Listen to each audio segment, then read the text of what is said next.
திங்கிறான்னு குடிக்கிறான்னு கேவலப்படுத்த கூடாது. 500 அடிக்கும் அவுட் ஆகல தெண்டுல்கர் தான் நம்மாளு.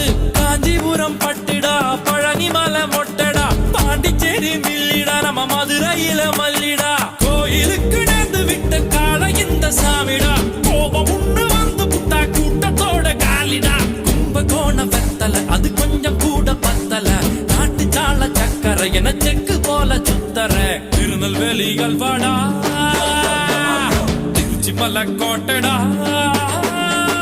திருநெல்வேலிகள் வாடா, திருச்சி மலைக்கோட்டடா. திருப்பதிக்கே லட்டு தந்தா சாமி.